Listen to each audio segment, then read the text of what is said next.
Biasanya nih ya, gue sering kecewa dengan laptop atau notebook gaming yang gembar-gembar performa mereka dan bahkan ada yang mengklaim kalau produk gaming mereka itu punya performa seperti PC gaming.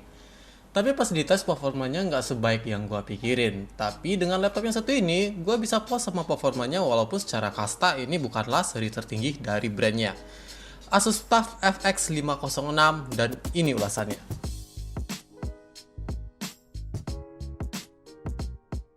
FX 506 IV, gua nggak tahu ini bacanya IV, EV, atau 4 Romawi karena biasanya pengkodean di seri TUF ini selalu pakai alfabet pada dua huruf belakangnya. Makanya gua panggil FX 506 IV aja. Tapi laptop ini juga punya nama lain yaitu Asus TUF A15. Jadi enaknya kita nyebutnya TUF A15 aja ya. Oke, kenapa gue berani bilang performa laptop ini sangat memuaskan? Salah satu alasan tersebut karena prosesor yang diusung oleh laptop ini. Prosesor tersebut adalah Ryzen 7 4800H. Yap, Renoir yang masuk kelas mobile tapi memiliki performa yang cukup gila untuk kelas mobile. Sebelum bahas gimana gilanya prosesor ini, kita akan bahas dulu desain dari unitnya. Karena tentu aja di sini gue mereview sebuah laptop dan bukan Renoir-nya. Secara tampilan ini adalah TUF yang memiliki build quality terbaik yang pernah gue hands-on. Material yang solid nggak menunjukkan kalau laptop ini adalah seri kelas 2 laptop gaming Asus. Karena yang kelas pertama tentu aja adalah ROG. Kalau kita coba main ke websitenya Asus TUF A15 ini, Asus emang meng-highlight banget durability dan desain dari laptop ini. Untuk desainnya sendiri, laptop ini lebih mirip ala-ala laptop militer deh ya menurut gua. Nggak lebay karena aksen RGB dan warna serta sentuhan kalem cocok buat kalian yang nyari laptop gaming tapi nggak lebay. Paling kalaupun ada, RGB laptop ini hanya berada pada keyboardnya doang. Oh ya, untuk port konektivitasnya laptop ini cukup lengkap di mana di sebelah kiri ada RJ45, port HDMI 2.0B, USB 3.2 Type A, USB 3.2 Type C yang bisa berfungsi sebagai DisplayPort 1.4 dan 3.5 jack audio. Sementara di sebelah kanan ada satu lagi USB 2.0 Type A. Jalur untuk udara atau airflow dari laptop ini terdapat 3 exhaust yang mana 2 berada pada bagian belakang dan satu lagi pada bagian kanan. Untuk intake-nya berada pada bagian bawah dengan desain honeycomb. Nah, sekarang kita lanjut ke spesifikasi atau bagian penting dari laptop ini. Selain membawa prosesor yang sangat OP di kelasnya, laptop ini juga membawa beberapa spesifikasi yang tinggi di mana untuk pengolahan grafisnya laptop ini ditenagai oleh Nvidia RTX 2060 dengan VRAM 6GB. Terus untuk storage-nya ada SSD dengan kapasitas 500GB bertipe NVMe dan memori 8GB. Nah, untuk urusan RAM ini gue saranin kalian harus upgrade jadi 16GB karena ini timpang banget antara speknya dengan kapasitas memorinya. Nggak mahal kok, cuma nambah 400 ribuan buat RAM 8GB skeping demi dapat performa maksimal. Menurut gua itu sah-sah aja. Di bagian dalamnya kita bisa nemuin 2 slot RAM. Jadi sebenarnya bawaan RAM dari laptop ini cuma 8GB satu keping doang. Tapi supaya performa laptop ini dan prosesor ini lebih maksimal, gua di sini udah masang RAM 8GB satu lagi. Dan ada slot M.2 satu lagi yang kosong dan storage 2,5 inch buat kalian yang mau expand storage-nya. Laptop ini dibekali dengan dual fan yang terdiri dari 3 heat pipe. Cuman untuk ukuran heat pipe-nya emang nggak gede-gede amat, dan ukuran bus heatsinknya juga nggak lebar-lebar amat, tapi untuk urusan suhu nanti bakalan gua kasih tahu. Oke, sekarang kita masuk ke pengujian, dimana pertama gua tes performa dari laptop ini dengan menjalankan aplikasi Cinebench R15 yang gua looping sebanyak 5 kali.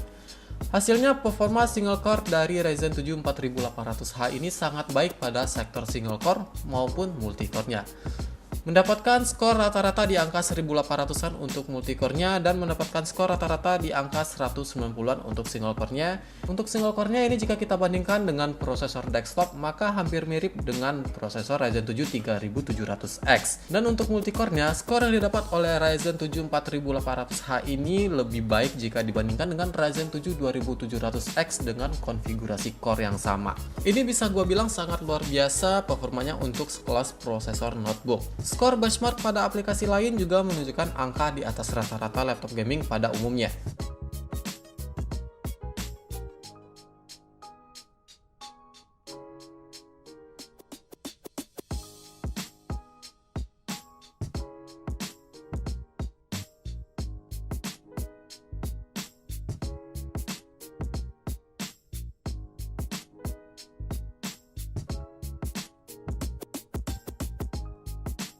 Untuk urusan gaming ya nggak perlu diragukan lagi.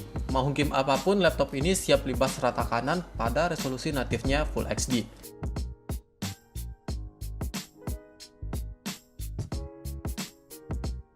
Layar dengan refresh rate 144Hz juga sangat smooth pada beberapa game yang mampu jalan di 144Hz.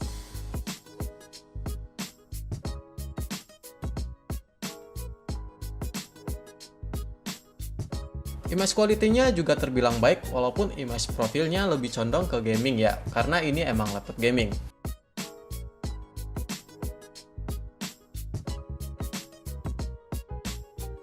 Kalian tahu kan gimana image profil gaming? Coba deh kalian set monitor kalian ke profile gaming, maka gambar yang dikeluarkan akan sedikit yellowish atau agak kekuningan. Terus yang perlu gua apresiasi di sini adalah sound quality-nya. Laptop ini punya kualitas output sound yang sangat baik. Bass yang deep dan bulat banget untuk kelas laptop serta frekuensi tingginya juga jernih menjadikan laptop ini juga bisa dipakai buat multimedia.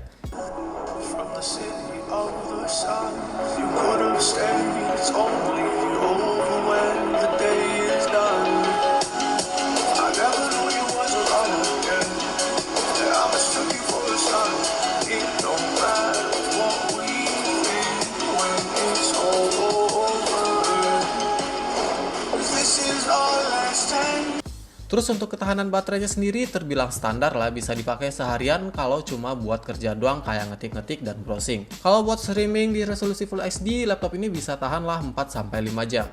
Nah kalau buat gaming, gue sengaja nggak tes karena penalti performanya itu banyak banget.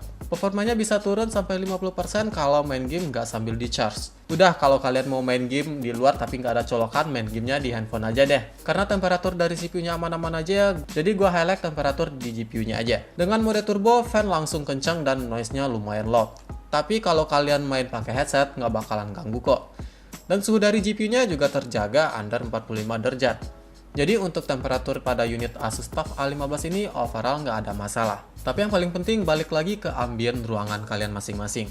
Nah, di balik segala kelebihan yang dibawa laptop ini tentu aja ada beberapa kekurangan. Tapi kekurangannya masih bisa kita atasin kok. Cuman ya harus keluar duit lagi. Sebelumnya untuk harga laptop ini dibanderol di harga 20 juta. Dengan harga 20 juta kita hanya mendapat RAM 8GB dan storage 12GB yang menurut gua nanggung banget. Jadi kalau mau upgrade RAM dan storage-nya ya paling nggak harus ngeluarin duit sejutaan lagi lah. Jadi anggap aja laptop ini harganya 21 jutaan. Dan menurut gua masih worth lah kalau kita lihat performanya yang udah kayak performa desktop. Nah itu dia ulasan gua tentang Asus TUF A15 ini. Kalau kalian punya pendapat dan referensi laptop gaming di harga yang setara dan lebih worth dari laptop ini, kalian bisa tinggalkan di komentar. Atau kalian punya pengalaman dengan laptop ini, jadi langsung aja cerita di bawah. Sekian dengan gua Rizky, bye.